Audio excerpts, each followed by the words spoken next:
Hello दोस्तों, YouTube channel के इस प्लेटफॉर्म पर आप सभी लोगों का दिल खोलकर स्वागत है। दोस्तों, इस वीडियो में आप लोगों को 40 महत्वपूर्ण ऑब्जेक्टिव टाइप क्वेश्चन देखने को मिलेंगे, जो कि हर एक एग्जाम के लिए आप लोगों के लिए बहुत ही हेल्पफुल होने वाली है।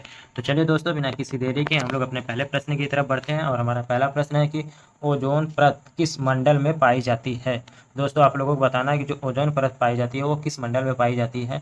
क्या हमारा ऑप्शन देख लीजिए, क्षोभ मंडल होगा, बी कह रहा है सप्ताह मंडल होगा, सी कह रहा है बहिर्मंडल होगा, डी कह रहा है कि इनमें से कोई नहीं। तो आप लोगों को बता दें दोस्तों, जो ओजोन परत होता है वो सप्ताह मंडल में पाया जाता है। किसमें दोस्तों? तो सप्ताह मंडल में पाया जाता है। ठीक है, पहला जो होता है पृथ्वी के बाद तो वो है क्षोभ मंडल, दूसरे नंबर पर सप्ताह मंडल होता है। प्रश्न हमारा दूसरा, पृथ्वी के सबसे करीब स्थित मंडल है। क्या क्षोभ मंडल है, आयन मंडल है, समताप मंडल है, या इनमें से कोई नहीं। तो पृथ्वी के सबसे नज़दीक की बात किया जाएगा दोस्तों, जो सबसे करीब में है वो है क्षोभ मंडल। क्या हो जाएगा दोस्तों? तो क्षोभ मंडल सबसे पहले होता है, फिर उसके बाद क्या होता है तो समताप मंडल होता है, फिर उसके बाद होता है मध्य मंडल, फिर उसके बाद होता है आयन मंडल, फिर उसके बाद होता है वायुमंडल। ठीक है दोस्तों, तो टोटल कितने हैं मंडल? तो 5 मंडल होते हैं। प्रश्न हमारा तीसरा है दोस्तों, कह रहा है कि सूर्य का समीपतम ग्रह है। क्या बुध होगा, मंगल होगा, प्लेटो होगा, या वरुण होगा। तो आप लोगों से पूछ रहा है दोस्तों सबसे समीपतम ग्रह। तो आप लोगों को बता दें दोस्तों, जो सूर्य के टोटल 8 ग्रह हैं और उसमें सबसे नज़दीक की बात किया जाए सूर्य से तो वो है बुध। ठीक है दोस्तों, क्या हो जाएगा? तो बुध ग्रह सबसे ज़्यादा है, सबसे नज़दीक ग्रह में बुध है। प्रश्न हमारा चौथा है, सूर्य से सर्वाधिक दूर स्थित ग्रह है। क्या बृहस्पति है, मंगल है, वरुण है, या शनि है। तो सूर्य से सबसे दूर की बात किया जाएगा दोस्तों तो हो जाएगा हमारा क्या? तो वरुण। क्या हो जाएगा दोस्तों? तो वरुण हो जाएगा। यानी कि नज़दीक पूछेगा दोस्तों तो हमारा क्या हो जाएगा? तो बुध हो जाएगा, और दूर पूछेगा तो सबसे ज़्यादा दूर सूर्य से कौन है? तो वरुण हो जाएगा। दोस्तों 3 और 4 प्रश्न थे। 5वें नंबर में ये देखिए, कह रहा है कि सौरमंडल में कौन सा अत्यधिक तीव्र चमकीला ग्रह है। क्या शुक्र है, शनि है, बुध है, या प्लूटो है। तो सौरमंडल में सबसे अधिक और तीव्र चमकीले की बात किया जाएगा दोस्तों तो हो जाएगा हमारा शुक्र। क्या हो जाएगा दोस्तों? तो शुक्र। शुक्र को ही क्या बोलते हैं? तो पृथ्वी की बहन बोलते हैं। प्रश्न 6 हमारा कह रहा है, रात्रि के समय आकाश में कौन सा ग्रह लाल दिखता है। क्या मंगल दिखता है ग्रह, बृहस्पति ग्रह, बुध ग्रह, या शुक्र ग्रह। तो दोस्तों जो सबसे बड़ी बात की 8 ग्रहों में जो लाल कलर का दिखता है दोस्तों वो है मंगल ग्रह। ठीक है दोस्तों, क्या हो जाएगा? तो मंगल ग्रह, यानी कि 6 में क्या हो जाएगा? तो ऑप्शन नंबर ए सही जवाब हो जाएगा। प्रश्न नंबर 7 की तरफ बढ़ते हैं। कह रहा है, पृथ्वी पर सर्वाधिक मात्रा में पाए जाने वाला तत्व है। दोस्तों अगर आप लोगों को वीडियो पसंद आ रही हो तो चैनल पे अगर नए हैं तो चैनल को सब्सक्राइब कर लीजिएगा और बेल आइकन को प्रेस कर लीजिए, जिससे कि हमारी आने वाली सभी वीडियो का नोटिफिकेशन आप तक पहुंचती रहे। और अगर वीडियो पसंद आई हो तो दोस्तों वीडियो को लाइक ज़रूर कीजिएगा। प्रश्न कह रहा है कि पृथ्वी पर सर्वाधिक मात्रा में पाए जाने वाला तत्व है। क्या हाइड्रोजन है, नाइट्रोजन है, ऑक्सीजन है, या कार्बन डाइऑक्साइड है। तो दोस्तों अगर पूछेगा पृथ्वी पर तो पृथ्वी पर सर्वाधिक क्या पाया जाता है? तो ऑक्सीजन पाया जाता है। क्या पाया जाता है दोस्तों? तो ऑक्सीजन। वही नाइट्रोजन का प्रश्न बनता है कि वातावरण में सबसे ज़्यादा क्या पाया जाता है? तो नाइट्रोजन हो जाएगा। वही पूछेगा ब्रह्मांड में सबसे ज़्यादा कौन पाया जाता है तब तो दोस्तों तो वहाँ पर क्या हो जाएगा? तो हमारा हाइड्रोजन हो जाएगा। तीनों ऑप्शन जो है तीनों अलग अलग प्रश्नों के जवाब हैं। एक बार आप फिर से प्रश्नों को देख लीजिए। पूछेगा अगर पृथ्वी पर सर्वाधिक मात्रा में पाया जाने वाला था तो पृथ्वी पर पूछेगा तो हमारा ऑक्सीजन हो जाएगा, वातावरण में पूछेगा तो हमारा नाइट्रोजन हो जाएगा, ब्रह्मांड में पूछेगा तो हमारा क्या हो जाएगा दोस्तों? तो हाइड्रोजन हो जाएगा। आगे बढ़ते हैं। प्रश्न नंबर 8 कह रहा है कि सबसे अधिक उपग्रहों वाला ग्रह है। क्या बुध है, शुक्र है, शनि है, या बृहस्पति है। तो सबसे अधिक उपग्रह किसके पास है? तो आप सभी लोग जानते हैं कि वह कौन सा ग्रह है? तो शनि ग्रह है। शनि ग्रह के पास क्या है? छल्ले हैं, यानी कि वलय पाए जाते हैं। क्या पाए जाते हैं? तो वलय। प्रश्न नंबर 9 हमारा कह रहा है कि हमारा सौरमंडल कौन सी आकाश गंगा में स्थित है। क्या तारामंडल, मंदाकिनी, एरावत पथ, डी कह रहा है कि इनमें से कोई नहीं। तो जो हमारा सौरमंडल है दोस्तों वो जो है वो मंदाकिनी आकाश गंगा में स्थित है। किसमें दोस्तों? तो मंदाकिनी आकाशगंगा में स्थित है। प्रश्न नंबर 10 कह रहा है कि भोर का तारा किसे कहा जाता है। क्या बृहस्पतिवार का, मंगल को, शुक्र को, या बुध को। तो जो भोर का तारा हो, शाम का तारा हो, ठीक है दोस्तों, वो किससे बोला जाता है दोस्तों? तो उसे शुक्र का बोला जाता है। शुक्र जो ग्रह है वो भोर का तारा, शाम के तारा के नाम से जाना जाता है। प्रश्न नंबर 11 है, कह रहा है कि आकाश में सबसे चमकदार तारा है। Proxima Centauri, Barnard, nebula, Sirius.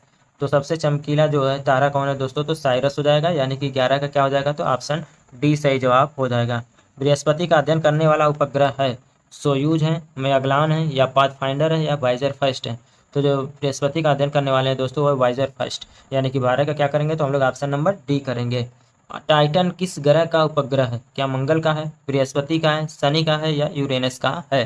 तो टाइटन की बात करेंगे दोस्तों तो टाइटन किसका है? तो शनि ग्रह का है। टाइटन किसका उपग्रह दोस्तों? तो शनि ग्रह का उपग्रह है।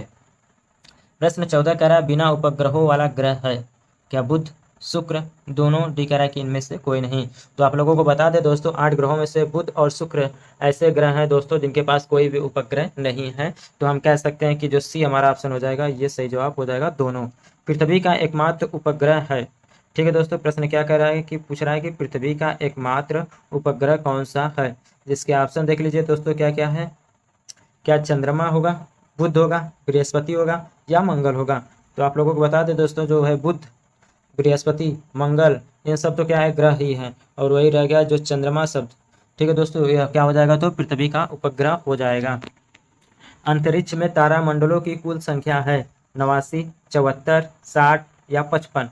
तो कितना है दोस्तों, तो 89 यानी 16 का क्या हो जाएगा, तो हमारा ऑप्शन नंबर ए सही जवाब हो जाएगा। प्रश्न नंबर 17 कह रहा है कि सूर्य के सबसे निकट का तारा है प्रोक्सिमा सेंचुरी, नेबुला सेंचुरी या बर्नार्ड। तो सबसे निकट तारा पूछेगा दोस्तों, तो क्या हो जाएगा, प्रोक्सिमा सेंचुरी सबसे निकट है सूर्य से। वायु में कार्बन डाइऑक्साइड की मात्रा होती है, कितना होता है, क्या 10%, 71%, 0.03% या 5%। तो कितना हो जाएगा दोस्तों, तो 0.03% कार्बन डाइऑक्साइड की मात्रा होती है। वायुमंडल की सबसे ऊपरी परत है क्षोभ मंडल, समताप मंडल, आयन मंडल या बहिर्मंडल।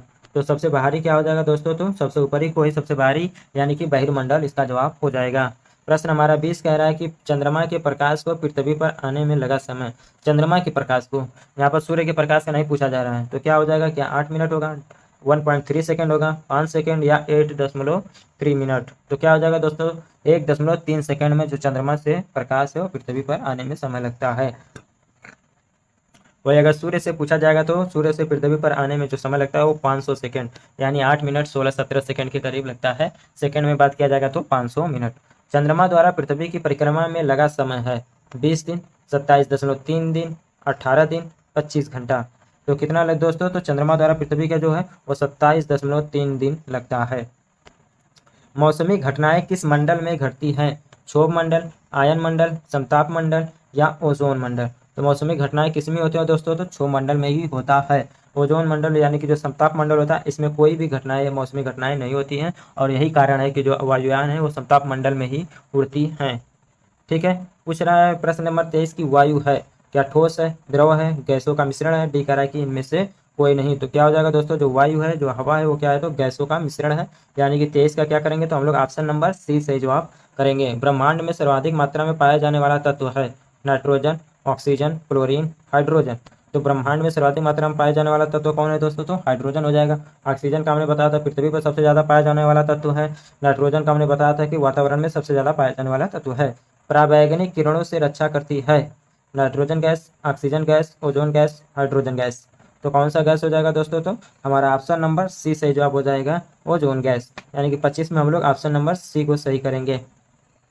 ठीक है दोस्तों, नीला ग्रह कहा जाता है पृथ्वी को, शुक्र को, शनि को, मंगल को।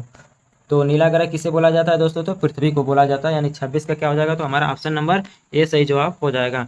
पृथ्वी की बहन या जुड़वा ग्रह किसे कहा जाता है, शुक्र को, बुध को, शनि को या बृहस्पति को।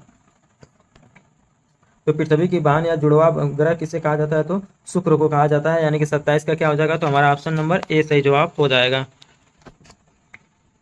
तारे का रंग सूचक होता है ताप का, द्रव का, घनत्व का। डी कह रहा है कि इनमें से कोई नहीं। तो दोस्तों जो तारे का रंग सूचक होता है वो तापमान का होता है। ठीक है दोस्तों, किसका, तो तापमान का होता है। तारे का रंग जो सूचक होता है वो तापमान का होता है। प्रश्न नंबर 29 कह रहा है कि सौर परिवार का सबसे ठंडा ग्रह कौन सा है। सबसे ठंडा ग्रह पूछ रहा है दोस्तों, क्या मंगल होगा, बुध होगा। बताइए, सबसे ठंडा ग्रह आपसे पूछा जा रहा है, तो बताइए कि क्या सही जवाब हो जाएगा। सबसे ठंडा ग्रह पूछ रहा है दोस्तों, तो बताइए, ऑप्शन देख लीजिए दोस्तों, क्या पृथ्वी का या नेपच्यून का। ठीक है, तो सबसे ठंडा ग्रह कौन सा हो जाएगा दोस्तों, आप लोगों को ये बताना है कमेंट बॉक्स में। प्रश्न नंबर 30 कह रहा है कि किस ग्रह पर सूर्य पश्चिम में उगता है। तो किस ग्रह में दोस्तों, तो हो जाएगा हमारा ऑप्शन नंबर सी, शुक्र ग्रह हो जाएगा। वलय युक्त ग्रह है, आप लोगों को बताना दोस्तों कि वलय युक्त ग्रह इसमें से कौन है। क्या बुध है, शनि है, मंगल है या बृहस्पति है। तो वलय युक्त ग्रह कौन सा है दोस्तों, तो शनि है। यानी कि हमारा ऑप्शन क्या हो जाएगा, तो बी सही जवाब हो जाएगा। ध्रुव तारा किस दिशा को इंगित करता है, पूरब को, पश्चिम को, उत्तर को या दक्षिण को। तो यह उत्तर को इंगित करता है। यानी कि 32 का क्या हो जाएगा, तो हमारा ऑप्शन नंबर सी सही जवाब हो जाएगा। तारों एवं सूर्य की ऊर्जा का स्रोत है? नाभिकीय संलयन, नाभिकीय विखंडन, दोनों, डी कह रहा है इनमें से कोई नहीं। जो तारों एवं सूर्य की ऊर्जा का स्रोत है दोस्तों वो नाभिकीय संलयन है, यानी कि 34 का ऑप्शन ए वाला सही जवाब हो जाएगा। प्रश्न नंबर 34 कह रहा है कि नेपच्यून की खोज किसने की? गैले ने, गैलीलियो ने, केपलर ने या न्यूटन ने? तो नेपच्यून की जो खोज है दोस्तों वो गैले ने की है। किसने दोस्तों? तो गैले ने की है। मनुष्य ने पहली बार किस वर्ष चांद पर कदम रखा?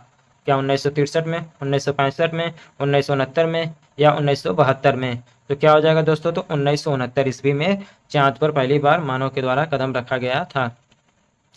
प्रश्न 36 है हमारा, कह रहा है कि अंतरिक्ष यात्री को आकाश का रंग दिखाई देता है? नीला, लाल, सफेद, काला? तो अंतरिक्ष से जो है आकाश का रंग जो है वह काला दिखाई देता है। सूर्य की सतह का तापमान कितना होता है? तो कितना होता है दोस्तों? तो 6000 केल्विन। कितना दोस्तों? तो 6000 केल्विन होता है, यानी कि 37 का हमारा ऑप्शन ए सही जवाब हो जाएगा। सौर मंडल का सबसे छोटा उपग्रह है? Nebula, Deimos, Titan, Cyrus? तो सौर मंडल का सबसे छोटा उपग्रह कौन होता है दोस्तों? तो डिमोस होता है। क्या होता है दोस्तों? तो डिमोस होता है। वही साइरस की पूछा जाएगा दोस्तों तो सबसे चमकीला तारा कौन है? तो साइरस है। क्षुद्र ग्रह स्थित होते हैं? क्या बुध और शुक्र के बीच, मंगल एवं बृहस्पति के बीच, मंगल बुध के बीच, बुध एवं बृहस्पति के बीच? तो जो क्षुद्र ग्रह होते हैं दोस्तों वो मंगल एवं बृहस्पति के बीच स्थिर होते हैं, यानी कि 39 का क्या हो जाएगा? तो हमारा ऑप्शन बी सही जवाब हो जाएगा। क्या हो जाएगा दोस्तों? तो बी सही जवाब हो जाएगा। पृथ्वी अपने अक्ष पर घूर्णन है? पश्चिम से पूर्व, पूर्व से पश्चिम, उत्तर से दक्षिण, दक्षिण से पूर्व? तो कौन से अक्ष पे दोस्तों? तो पृथ्वी अपने पश्चिम से पूर्व अक्ष पर घूर्णन करता है, यानी कि 40 का क्या हो जाएगा? तो हमारा ऑप्शन नंबर ए सही जवाब हो जाएगा। जी की इकाई है गुरुत्वाकर्षण नियतांक का पूछ रहा है दोस्तों। अब क्या हमारा ऑप्शन नंबर ए सही जवाब होगा, बी सही होगा, सी सही होगा या डी सही होगा? तो क्या हो जाएगा दोस्तों? तो हमारा ऑप्शन नंबर सी वाला सही जवाब हो जाएगा। गुरुत्वाकर्षण नियतांक का न्यूटन मीटर स्क्वायर प्रति किलोग्राम स्क्वायर। प्रश्न नंबर 42 है दोस्तों, कह रहा है कि आवेग माप है द्रव्यमान का, गति की मात्रा का, सी कह रहा है वेग का और डी कह रहा है भार का। तो बताएं दोस्तों कि क्या सही जवाब होगा। आवेग किसका माप है? तो दोस्तों भार का है, यानी कि 42 का क्या करेंगे? तो ऑप्शन डी सही जवाब करेंगे। अदिश राशि कौन है? ऊर्जा, संवेग, बलाघूर्ण, त्वरण? तो अदिश राशि इसमें से कौन है दोस्तों? तो ऊर्जा है। तो दोस्तों ये थे 43 ऑब्जेक्टिव टाइप क्वेश्चन जो आपकी परीक्षाओं में बहुत ही हेल्पफुल होगी, ऐसा हम उम्मीद करते हैं। और आपकी तैयारी जोरों शोर पर होगी दोस्तों। आप लोग कमेंट में जरूर बताइएगा दोस्तों कि 43 में से आप लोगों ने कितना सही प्रश्न किया है और कौन सा ऐसा है जिसमें आप लोगों को डाउट में रहे हैं। ठीक है दोस्तों, वीडियो पे अगर आज नए हैं तो चैनल को सब्सक्राइब कर लीजिए, बेल आइकन को प्रेस कर लीजिए, जिससे कि हमारी आने वाली सभी वीडियो का नोटिफिकेशन आप तक पहुंचती रहे। और वीडियो पसंद आई हो दोस्तों तो वीडियो को लाइक जरूर कीजिए। वीडियो देखने के लिए बहुत बहुत धन्यवाद।